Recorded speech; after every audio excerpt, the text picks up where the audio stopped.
I mean, we did all of our own stunts, so that's all us. We did get beat up.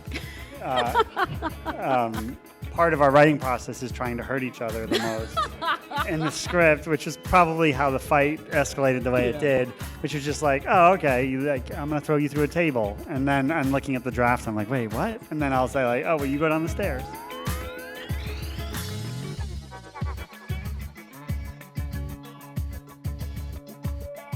Whenever I have people, who have accomplished anything in this business, I actually love going back to the beginning and asking, what was your first job in this business? Were you a PA, an intern, or did you start, making films right away? I did not start making films right away, but I was an assistant to a producer on this film On the Road, the Walter Salles film. Yeah. And then it didn't get made in that iteration, so I didn't end up getting to go to set, but I worked on it for a while. And then I moved back to New York and started PAing and, directing like spec commercials and music and editing music videos and really doing anything I could with a camera that like people would allow me to, just being on set and figuring it out. What about you? Oh, thanks, Mike. I came in sort of sideways through advertising. Oh. I was in advertising, and it was slowly killing me. And then I was really interested in the production side of it. Like, I like doing the commercials, and so I sort of tried to shift over and started working in commercial production, and that's when we met, was in commercial production, and we ran a commercial production company together for 10 years. Oh, wow.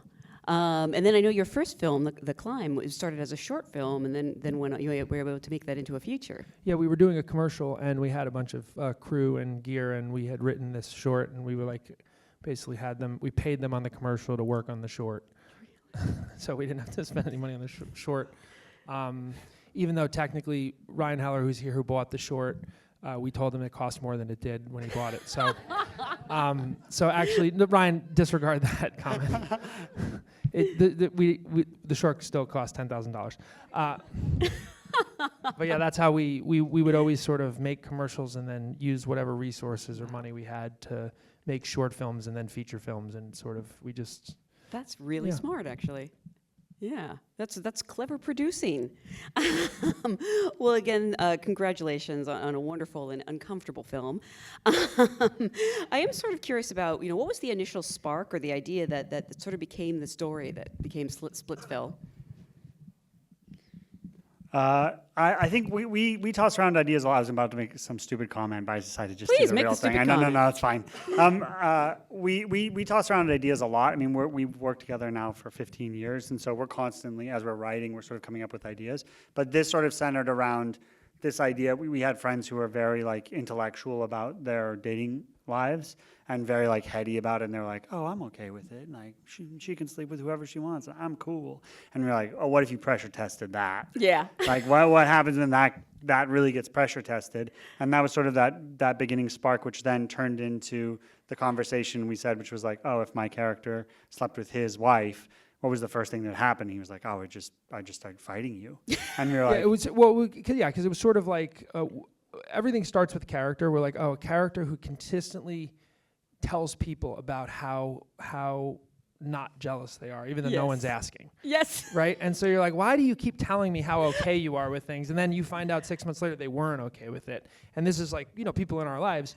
And so we were like, well, what happens when you test that? And then it just comes out in a very visceral sort of physical way where they can't even communicate with words. They have to fight. Right. And so that was one idea that we had as sort of like something we wanted to explore. And then the other idea was this idea of his character and being in a very new marriage, and one of the partners being uncertain about whether they made the right decision, and then being confronted with a really horrific sort of car crash that sort of like blew it open and compelled her to say, you know what, I need to just rip the Band-Aid off, and I can't do this anymore.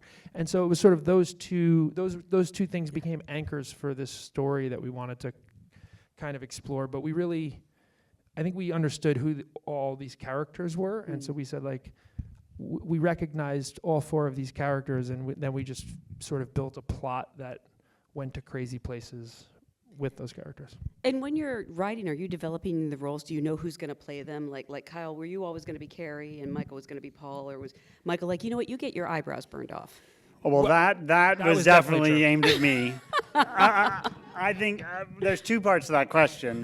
The first part is we talk about it a lot, and generally we settle into like, oh yeah, this is who you're going to be, this is who I'm going to be, and then we sort of go forward with it. So we knew sort of as we were doing it who was going to take what role. And then for the eyebrows part of our writing process is trying to hurt each other the most in the script, which is probably how the fight escalated the way it did, which was just like, oh, okay, I'm going to throw you through a table. And then I'm looking at the draft, I'm like, wait, what? And then I'll say like, oh, well, you go down the stairs. And then he's like, oh, and it just sort of escalates in that way. We tend to just hurt each other. Yeah, I think someone said this to us. It might have been Ryan. It was someone who but when we write, I think we start with character, and then we go straight, we'll get a foundation of the character, and then rather than doing a ton of character backstory work where we're like, oh, let's know who their second grade teacher was, we go straight to plot, and then we figure out what would test this character. We know something integral to the character, and then we put plot in, and we say what would test this character, and then we weave a plot, and then we go back and we back build character and specificity into the plot by layering it, and so we sort of we do this sort of roundabout thing where we kind of have a sense of who the characters are, but then we just really want to go to the limit, take them through a crazy sort of journey. I think that's kind of our whole thing. So we just, anytime something excites us, we go oh, what if this happened? Then we go back and we go, let's figure out justification for the character and the motivations and the emotions, and then we reverse engineer it. And I know it's a movie and I know it's performance, but at the same time, did you guys get hurt during this? Because it looks really physical. I have to imagine there were some bruises. Yeah, I mean, we did all of our own stunts, so that's all us. We did everything ourselves. So we did get beat up. But, I mean, hurt is a relative Yeah, Kyle term. had black and blues. Yeah, I mean, yes. Yeah. Kyle was black and blued all over his ribs because I was supposed to not punch, but I did. And so then, And also but the we shot that. tables and, yeah, We shot that before our we would shoot the rest of principal photography. So when he's in the shower and I'm checking for ticks, he was completely black and blue, so they had to airbrush him to cover all the bruises. Yeah, I on came his into the makeup trailer. I was like, "Let's go," and they were like, "What the hell?" I was just covered all over, yeah, with bruises. Yeah. This film has a fantastic ensemble. I'm sort of curious about filling it out. How did you go about casting Dakota and Audria? I hope I'm saying her name right. I just tried to say it really fast. Adria. Well, I didn't get to the last names, you'll notice. Yeah, exactly. Did you write with them in mind, or did they come to you, or? We had met Dakota and expressed interest in working with each other, and while we were writing the film, and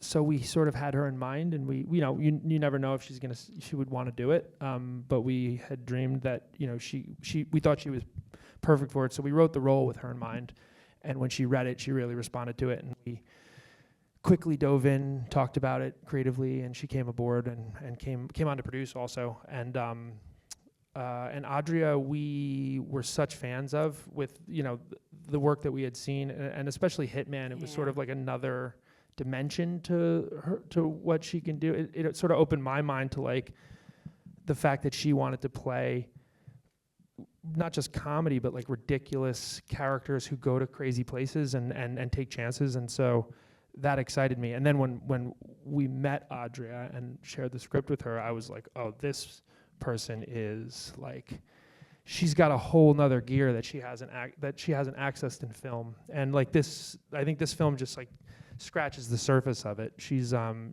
sort of very brave, and she'll just fully commit in ways that is very rare in film. I also think the potency of the movie comes from the supporting cast as well. I love all these supporting characters, the boyfriends, and Nick Braun's amazing. Everyone who came in to sort of add layers to what we had built and came on and brought their own personality and sort of their own sauce. I think it really lifted the movie with all that support. I'm sort of curious because so much of this movie, like, literally hinges on chemistry. And you never know, really, if it's going to work on screen or not. And obviously, we've seen you two have chemistry before, but did you have time to... Ours is Yeah. faked. Our chemistry is hate him. broken, yeah. But This that is can a be lie. chemistry. There's famous stories of co-stars who hated each That's other. true. Did you have time to sort of get to know them? Is there a rehearsal process? Or how do you go about building, these relationships where you feel like these people have known each other for years?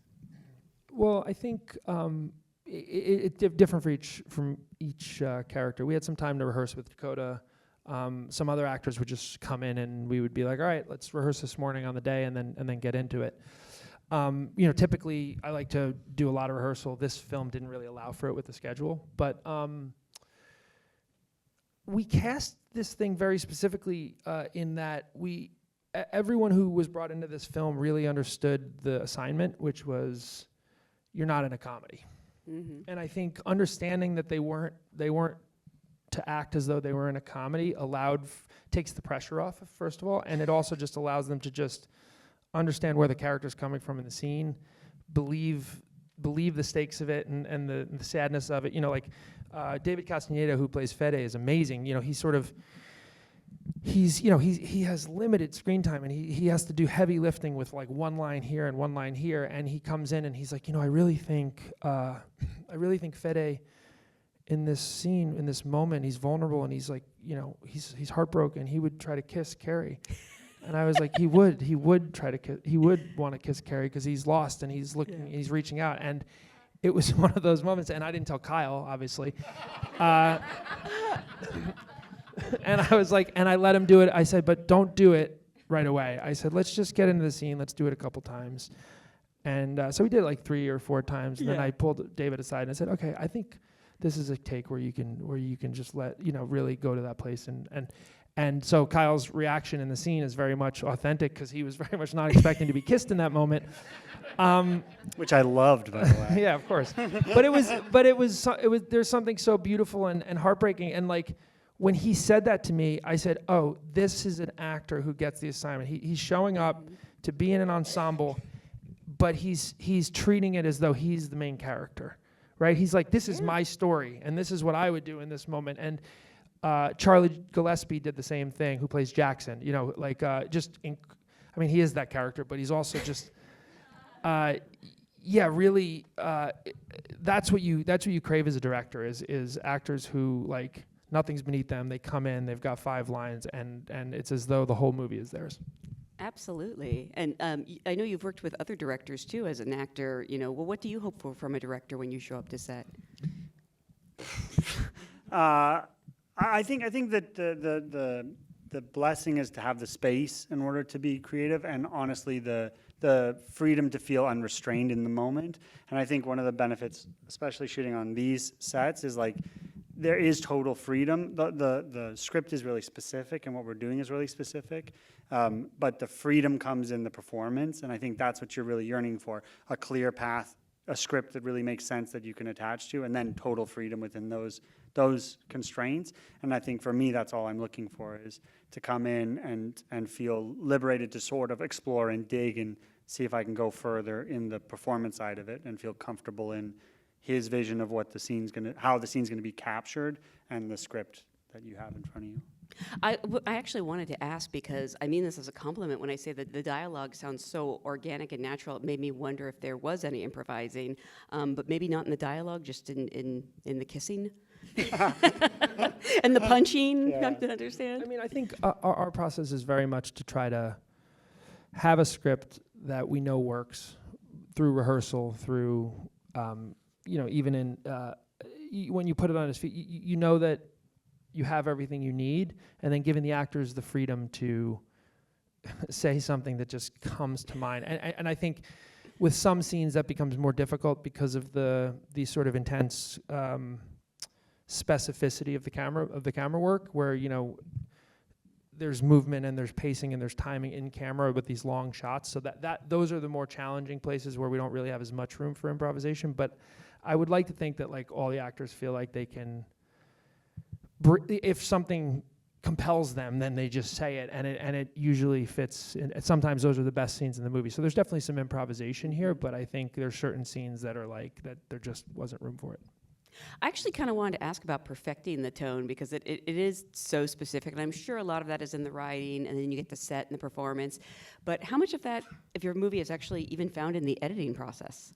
Yeah, it's a great question. I mean, it's really all found in the editing. I think what we do is we throw a lot of highbrow stuff out there. We throw a lot of lowbrow stuff out there, and then we choose if we went too far in one direction or another. You know, like it's really, you know, there's long, obnoxious shots that are just sitting on. You know, like there's things that maybe I cut out or that I had in my head that was like, I'm gonna sit on this shot for a minute, and it's like, well, who is that serving? And it was like me, but. And then it's like, well, what am I doing? Am I here to entertain people, or am I here to just make like an art film for myself? And the answer is sort of both. And I think, or for us, so I think it's really, it's a tough call, but it really comes down to like taste and being an arbiter as you get in the editing process and trying to keep perspective on really what the North Star is for me and for us, which is tone. And it's like, we never want to dismantle or destroy like we never want to go too far in one direction and tip the scale, so it's a bit of a tightrope walk that you never really know if you're going to pull off, but you do your best, and then you put it in the world and you hope that you didn't fuck it up. I am sort of curious because I know when this movie premiered earlier this year, there was such a really rapturous universal response to it. And it's not that I'm surprised, but it seems like such a specific story. Have you been surprised by the fact that you made something that like people are kind of universally relating to? Well, it turns out that people have had problems with relationships for a long time, so that was a surprise. Yeah. No, I think it's specific in a way, but we tried to keep it pretty universal in another sense. Like, I think a lot of people can find pieces of their hope or see some reflection of themselves in some of the dynamics at play, if not the specificity. I don't know how many people have jumped out of a car and ran through fields. But I think for us, it was really something we were chasing, which is like, there is something very universal about these questions and these problems and sort of these things. And to see them in a comedic light, I think helps us get some perspective and allows us to laugh, which relieves some of the tension around the complexity and chaos that comes with relationships. Yeah, have you had anyone say, like, same thing happened to me? A lot. Really? Yeah. Like, well, there's been a lot of people who are like, that's my story, or like, oh, there's people in our life who are like, there's a lot really too close to home. Really? Yeah. Wait, what? And it's just funny. Like, after Cannes, like, someone came up to me and was like, I had to go home and call my partner because I was just so happy with the lifestyle we've chose. And then there's other people who are like, like it made me rethink everything. It's funny because this is clearly not this is not the avenue that people should be going to find For clarity. in their Not for clarity. Yeah. But at the same time, it becomes it because when you make a comedy that I think the point is you make like we set out to make like a screwball comedy that's not, but that also says something. And the comedy component of it, I think, like lets our guard down a bit, where we just go, let me just take it in and enjoy it. And then inevitably it's dealing with situations that, we can always hold a mirror up to ourselves and we can go, I see a little bit of myself in that. And so I think that there's this, we're not intending to say anything by any stretch, but I think we might be intending to ask some questions, or at least like explore some themes that might ask questions, or people might ask questions for themselves. So, yeah. The friends who sort of inspired this, have they seen it? Some have. Yeah. Did they like it, or? Yeah, anyone in my life, in my life who could see themselves in this film in a very direct way likes it. Okay. Yeah, for sure. Well, I want to remind everyone this movie actually opens this week in theaters, and it goes wide on September 5th. Please spread the word. It's such a special film. Yeah, Thank you so much for being here. Thank you so much. Thank you all for coming. Thanks Thank for you. coming. Thank you. Thank you.